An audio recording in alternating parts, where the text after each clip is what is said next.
Good morning student. मैं अवनीश सिंह तोमर और आज हम एक महत्वपूर्ण टॉपिक पढ़ने वाले हैं भाई, दक्षिण पश्चिमी मानसून का आगमन भारत में कैसे होता है। और आप जानते हैं भारत में होने वाली वर्षा का अधिकांश पार्ट यानी कि 75 से लेकर लगभग 90% तक इसी वर्षा से होता है। तो ये मुख्य रूप से दक्षिण पश्चिमी मानसून भारत में किस प्रकार से आता है, या फिर आप ये लिख सकते हैं जून के माह में मौसम की क्रियाविधि किस प्रकार की होती है। तो ये सारी चीजें आज हम पढ़ने वाले हैं और आप वीडियो को बिल्कुल लास्ट तक देखें और अगर पसंद आती है तो कमेंट करके जरूर बताएं और एक लाइक जरूर करें भाई, क्योंकि ये हक भी बनता है भाई। और देखो इतनी मेहनत की जा रही है और आप वीडियो को ऑनलाइन ही देखा करें, डाउनलोड नहीं किया करें, सही है। और अपने मित्रों को, जितने भी फ्रेंड हैं आसपास के, उन सभी को इस चैनल के बारे में जरूर बताएं, उनसे कहें सब्सक्राइब करें। 6 से लेकर 12 तक के साइंस को भी हम इस चैनल पर चला रहे हैं। तो देखते हैं दक्षिण पश्चिमी मानसून भारत में किस प्रकार से प्रवेश करता है। तो कुछ चीजें हम पहले पढ़ चुके हैं, देखते हैं। देखो, अगर दक्षिण पश्चिमी मानसून की भारत में आगमन की बात करें तो हम जानते हैं भाई कि ये जो है 23.5 डिग्री नॉर्थ यानी कि उत्तरी अक्षांश क्या कहलाती है, कर्क रेखा। क्लियर है भाई। और हम ये भी जानते हैं कि 21 जून इस कर्क रेखा पर सूर्य क्या होता है भाई, लंबवत। सूर्य क्या होता है, लंबवत। लेकिन सूर्य 21 तारीख को या 21 जून को इस पर लंबवत होगा, उससे पहले ही लगभग 1 जून को जो ITCZ है वो पश्चिमोत्तर भारत में या पश्चिमोत्तर भारतीय उपमहाद्वीप में स्थापित हो जाता है, जहां पर रेगिस्तानी क्षेत्र है। तो आप इस बात को ऐसे ही लिखें कि कर्क रेखा पर सूर्य लगभग 21 जून को पहुंचता है, परंतु फिर भी उससे पहले 1 जून को ITCZ यानी कि जो निम्न दाब वाला क्षेत्र होता है वो कहां स्थापित हो जाता है, पश्चिमोत्तर भारत में। और ये पश्चिमोत्तर भारत कौन सा है, रेगिस्तान वाला। कौन सा है भाई, रेगिस्तान। तो आप याद रखेंगे रेगिस्तान यानी कि पश्चिमोत्तर भारत में ये स्थापित हो जाता है। केवल भारत ही नहीं, पूरे भारतीय उपमहाद्वीप की बात की जा रही है भाई। क्लियर है। तो ये वाली बात आप ध्यान रखेंगे, 21 जून को सूर्य पहुंचेगा, लेकिन उससे पहले ही 1 जून को ITCZ रेगिस्तान वाले क्षेत्र में स्थापित हो गया। इसका प्रमुख कारण है कि समुद्री क्षेत्रों की अपेक्षा स्थलखंड तेजी से गर्म होते हैं। और आपको पिछली वीडियो में मैंने बताया कि मई के माह में सूर्य लगभग दक्षिण भारत में प्रवेश कर जाता है और मई से लेकर पूरे मई तक यानी कि मई के प्रारंभ से लेकर पूरी मई तक भारत में ही रहता है। और जब भारत में रहेगा तो तेजी से गर्म होगा भाई, कौन सा, रेगिस्तानी क्षेत्र, जबकि जलखंड इतनी तेजी से गर्म नहीं होते। और यही कारण है, देखो इसमें बोलने का और समझाने का ज्यादा है, आप लिखते रहे हर एक शब्द, लिखने का बहुत ज्यादा कुछ है नहीं इसमें। तो देखेंगे, देखो जब पूरे महाभारत में सूर्य रहता है भाई, तो ये जो पश्चिमोत्तर भारत है ये धधकने लगता है, बिल्कुल बहुत तेज गर्म हो जाता है, जो रेगिस्तान वाला, जो रेत वाला क्षेत्र है। और यहाँ पर ITCZ स्थापित हो जाता है, क्योंकि पिछली वीडियो में मैंने ये बताया है कि सूर्य के साथ साथ ITCZ चलता है, लेकिन यहाँ की परिस्थितियां अलग हैं। रेगिस्तानी क्षेत्र होने के कारण सूर्य से पहले ही यहाँ पर ITCZ पहुंच जाता है और ITCZ पहुंचने के कारण यहाँ पर लो प्रेशर एरिया स्थापित हो जाता है। और ये इतना ज्यादा शक्तिशाली होता है कि ये आसपास की हवाओं को तो अपने पास खींचता ही है, लेकिन दक्षिण भारत में या फिर दक्षिणी गोलार्ध में जो हवाएं चल रही होती हैं उन्हें भी उत्तर की ओर खींच लेता है। तो यही बात आप लिख सकते हैं, देखो कि जून के अंतिम सप्ताह, जून के प्रथम सप्ताह या फिर मई के अंतिम सप्ताह में ये जो पश्चिमोत्तर भारत में ITCZ है ये अत्यधिक गर्म या फिर अत्यधिक शक्तिशाली हो जाता है और आसपास की जो हवाएं हैं उन्हें अपनी ओर खींचने लगता है। क्योंकि भारत में पूरे माह सूर्य रहा है तो उसने उत्तर भारत की जितनी भी हवाएं हैं उनकी नमी को बिल्कुल समाप्त कर दिया है। हवाएं कैसी कर दी हैं, बिल्कुल शुष्क। और कैसी हो चुकी हैं हवाएं, 1 महीने तक सूरज की गर्मी पड़ने के पश्चात कैसी हो चुकी हैं भाई, बिल्कुल गर्म। और इन्हीं हवाओं को उत्तर भारत में लू के नाम से जाना जाता है। किस नाम से जाना जाता है? लू। तो याद रखेंगे उत्तर भारत में ITCZ स्थापित होने के कारण लू उत्पन्न होती है और ये हवाएं कहां से चल रही हैं भाई? पूर्व से पश्चिम की ओर, यानी कि राजस्थान की ओर ये हवाएं चलती हैं। क्लियर है भाई? अब देखो दक्षिण पश्चिमी मानसून भारत में कैसे आगमन करता है देखेंगे। देखो ये मुख्य रूप से क्या है, लास्ट वीडियो में हमने पीछे पढ़ा था भाई कि 35 डिग्री उत्तरी अक्षांश और 35 डिग्री दक्षिणी अक्षांश से जो हवाएं हैं वो ये जो आपका डोलड्रम क्षेत्र है, यानी कि विषुवत रेखा 0 डिग्री पर निम्न वायु दाब का जो क्षेत्र है उसे भरने के लिए चलती हैं और पूरे वर्ष भर चलती हैं। इन्हें व्यापारिक पवनों के नाम से जाना जाता है। किस नाम से? व्यापारिक पवनों के नाम से, चूंकि इनकी दिशा दक्षिण पूर्व की ओर है। इनकी दिशा कहां है भाई? दक्षिण पश्चिम की ओर है, तो इसीलिए इन्हें दक्षिण पश्चिमी किस नाम से जानते हैं भाई? दक्षिण पश्चिमी व्यापारिक पवने। और ये जो व्यापारिक पवने हैं जब ITCZ यहां पर स्थापित होगा, यानी कि भारत में जब ITCZ यहां पर स्थापित होगा तो इन पवनों को ये अपनी ओर खींच लेता है। इतना ज्यादा शक्तिशाली हो जाता है।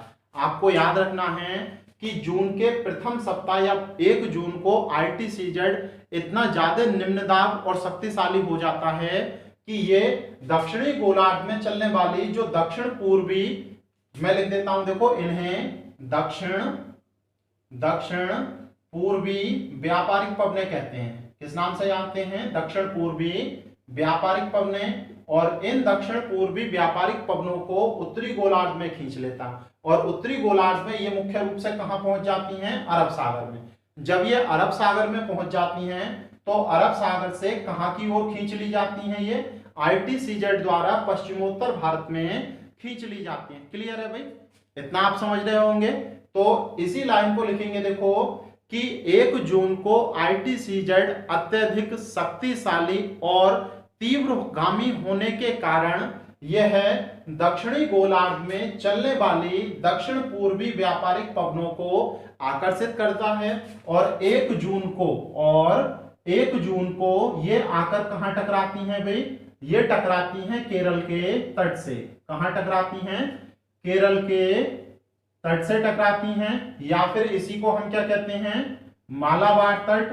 किस नाम से जानते हैं भाई? मालाबार तट। क्लियर है? 1 जून को कहां टकराती हैं? केरल के तट से। और जब केरल के तट से टकराती हैं तो 1 जून से लेकर सितंबर तक इनसे वर्षा होती है। कब तक होती है भाई? सितंबर तक। और पूरे भारत में होती है, यानी कि उत्तर में आप लिखें इनके द्वारा वर्षा उत्तर में हिमालय और पश्चिम में दिल्ली, उत्तर में हिमालय और पश्चिम में दिल्ली तक होती है। उत्तर में हिमालय और पश्चिम में दिल्ली तक होती है। इतना क्लियर है भाई?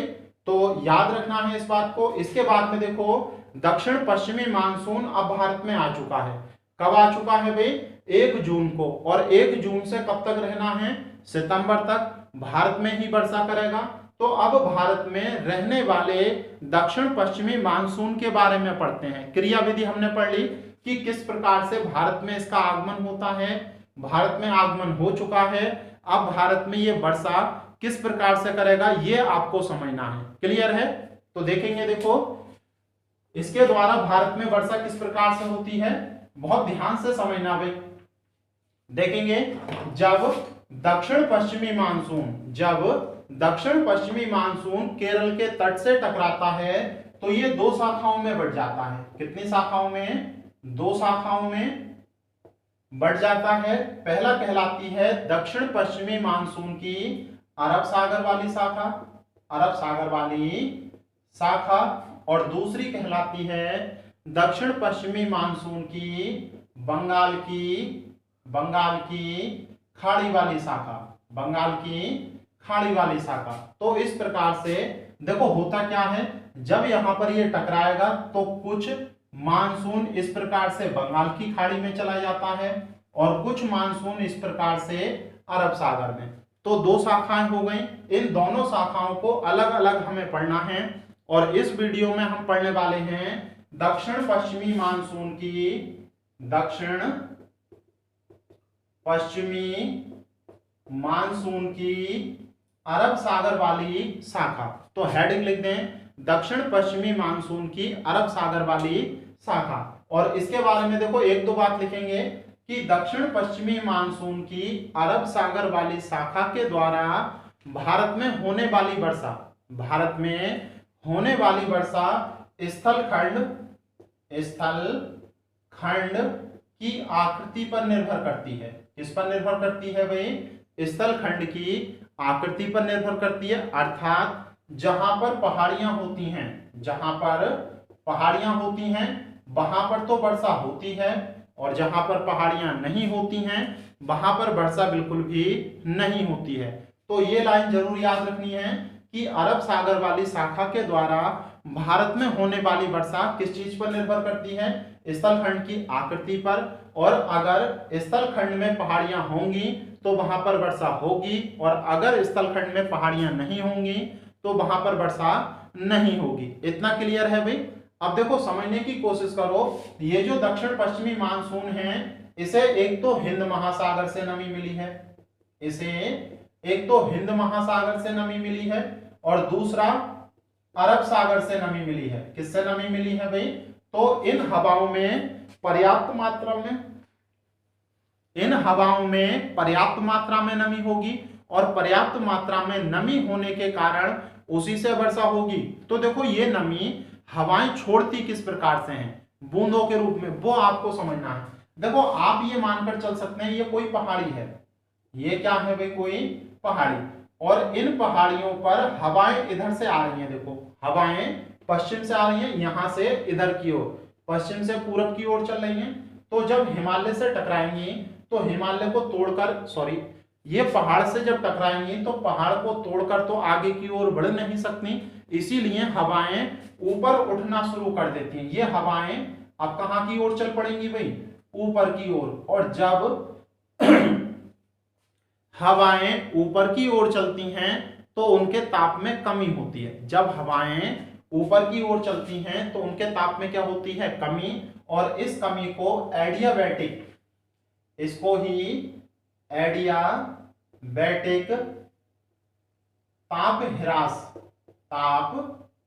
ह्रास के नाम से जाना जाता है। याद रखेंगे भाई, जब हवाएं ऊपर की ओर चलती हैं तो इनमें पर्याप्त मात्रा में नमी है, और नमी होने के साथ साथ ये ऊपर की ओर जब चलेंगी तो ताप में कमी होगी, और इस तापमान में कमी को ही एडियाबैटिक ताप ह्रास के नाम से जानते हैं। जब तापमान में कमी होगी तो जलवाष्प का क्या हो जाएगा भाई? संघनन। जलवाष्प का क्या हो जाएगा?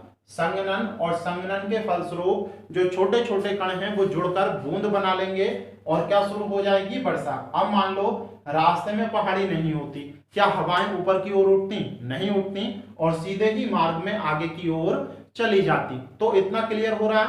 अब देखो भारत में अरब सागर का मानसून कैसे प्रवेश करता है ये देखते हैं। ये तो समझ में आ गया भाई कि अरब सागर का मानसून वर्षा कैसे करेगा? अगर पहाड़ी मिलेगी उसे तो वर्षा होगी, अगर पहाड़ी से नहीं टकराएगा तो वर्षा नहीं होगी। अब इधर ध्यान से देखें, देखो जब आप इधर देखेंगे तो आपको पता चलेगा भाई ये पश्चिमी घाट पर्वत है, ये पश्चिमी घाट पर्वत है, और सबसे पहले आकर हवाएं कहां से टकरा रही हैं? केरल के तट से, यानी कि मालाबार तट। और यहाँ की पहाड़ियां आप जानते हैं ऊंची ऊंची हैं भाई। यहाँ पर ये नीलगिरी की पहाड़ियां पड़ती हैं, अन्नामलई की पहाड़ी दक्षिण भारत की सबसे ऊंची पहाड़ी है। 2626 और 2696 मीटर ऊंचाई है इनकी। तो ये अत्यधिक ऊंची पहाड़ी होने के कारण यहाँ पर केरल के मालाबार तट में सबसे ज्यादा वर्षा होती है, और इस वर्षा की मात्रा होती है लगभग 250 सेंटीमीटर वार्षिक। तो आपको याद रखना है लगभग 250 सेंटीमीटर वार्षिक वर्षा कब से लेकर? जून से लेकर सितंबर तक। जून से लेकर सितंबर तक कहां होती है भाई? जून से लेकर सितंबर तक मालाबार तट पर। क्लियर है? और जब यहां पर ये वर्षा होती है मालाबार तट पर, यहां से टकराने के बाद हवाएं ऊपर की ओर चलती हैं, लेकिन जब हवाएं आगे की ओर बढ़ेंगी तो अपनी कुछ नमी यहीं पर छोड़ चुकी हैं। अरे कुछ नमी यहीं पर छोड़ चुकी है केरल पर। तो जब ऊपर को चलेंगी कर्नाटक में तो नमी और कम हो जाएगी, कर्नाटक के बाद गोवा में जाएंगी और नमी कम हो जाएगी, उसके बाद महाराष्ट्र पहुंचेंगी और नमी कम हो जाएगी। तो आप समझ पाएंगे कि जैसे जैसे दक्षिण पश्चिमी मानसून की हवाएं ऊपर की ओर बढ़ती हैं वैसे वैसे वर्षा की मात्रा में कमी आती है। तो सबसे ज्यादा वर्षा आपकी कहां हो रही है? केरल में, और इसके द्वारा सबसे कम वर्षा कहां होगी? महाराष्ट्र में। इतना तो क्लियर है भाई। और महाराष्ट्र के बाद देखेंगे, देखो महाराष्ट्र के बाद क्या होता है, ये तापी नदी है और ये नर्मदा नदी। तो ये जो हवाएं हैं, यानी कि जिसे हम दक्षिण पश्चिमी मानसून की अरब सागर वाली शाखा कह रहे हैं, वो तापी नदी की घाटी में और नर्मदा नदी की घाटी में इस तरह से प्रवेश कर जाती हैं। और ये हवाएं प्रवेश करने के बाद पहुंचती हैं अमरकंटक के पठार। कहां पर पहुंचती हैं भाई? अमरकंटक के पठार। और मध्य प्रदेश वाले क्षेत्र में खूब घनघोर वर्षा होती है इसके द्वारा। इसके बाद देखो और ऊपर की ओर चलते हैं। आप सभी जानते हैं कि ये जो पहाड़ियां हैं, किसकी पहाड़ियां हैं भाई? गुजरात की। गिर की पहाड़ी, गिरनार की पहाड़ी, बारदा की पहाड़ी, मांडव की पहाड़ी, कच्छ की पहाड़ी, ये सारी पहाड़ियां हमने पढ़ी हैं। तो देखो ये जो दक्षिण पश्चिमी मानसून है ये सीधा जाकर इन पहाड़ियों से टकराता है और गुजरात की पहाड़ियों से टकराने के कारण यहां पर खूब वर्षा होती है। यहां पर खूब वर्षा होती है। लेकिन आपको याद रखना है दक्षिण भारत का जो आपका गुजरात का उत्तरी सिरा है वो शुष्क है। उत्तरी सिरा कैसा है भाई? शुष्क। तो ये वाला क्षेत्र शुष्क है, जबकि यहाँ पर पहाड़ियां होने के कारण अत्यधिक जंगली क्षेत्र हैं। यहाँ पर क्या पाए जाते हैं भाई? पर्याप्त मात्रा में जंगल। तो गुजरात के क्षेत्र में विविधता का कारण क्या है? यहाँ की पहाड़ियां, यहाँ पर जंगल के क्षेत्र पाए जाते हैं। लेकिन उत्तरी इलाकों में शुष्क पठारी क्षेत्र, या फिर आप ये कह सकते हैं शुष्क कैसे क्षेत्र पाए जाते हैं भाई? मरुस्थलीय क्षेत्र, जो किससे लगे हुए हैं? राजस्थान से। अब देखो ये हवाएं मुख्य रूप से, ये बीच में गैप दिखाई दे रहा है आपको, इस गैप से आगे की ओर बढ़ती हैं। कहां की ओर बढ़ती हैं भाई? आगे की ओर। और आगे की ओर बढ़ते हुए किसके समानांतर हो जाती हैं? अरावली। ये अरावली की पहाड़ी है। किसकी पहाड़ी है? अरावली। और अरावली की पहाड़ी के समानांतर, क्योंकि देखो हवाएं भी ये ऐसे जा रही हैं और पहाड़ी भी ऐसे है, तो टकराएंगी तो है नहीं। तो अरावली पर्वत के समानांतर आगे की ओर चली जाती हैं और जाकर हिमाचल प्रदेश में शिवालिक से टकरा जाती हैं। किससे टकरा जाती हैं भाई? शिवालिक से। और शिवालिक से टकराने के बाद हिमाचल प्रदेश के धर्मशाला में खूब वर्षा होती है इनसे। हिमाचल प्रदेश के धर्मशाला वाले क्षेत्र में खूब वर्षा होती है। तो आप समझ गए होंगे। लेकिन एक चीज और याद रखनी है, राजस्थान में एक चोटी है गुरु शिखर, और ये आप जानते हैं भाई कहां पर है? गुरु शिखर माउंट आबू पर है। तो ये ऊंचाई अत्यधिक होने के कारण ये जो मानसूनी हवाएं हैं गुरु शिखर से टकरा जाती हैं और कुछ मात्रा में यहां पर वर्षा हो जाती है। तो याद रखेंगे अरब सागर वाली शाखा के द्वारा मुख्य रूप से राजस्थान में वर्षा नहीं होती है, लेकिन गुरु शिखर की ऊंचाई अधिक होने के कारण इस क्षेत्र में इसके द्वारा वर्षा हो जाती है। तो अब आप समझ गए होंगे। इसके बाद ये समानांतर निकलकर कहां जाकर टकराती है? शिवालिक की पहाड़ियों से। तो क्लियर हुआ भाई अरब सागर वाली शाखा द्वारा वर्षा कैसे होती है।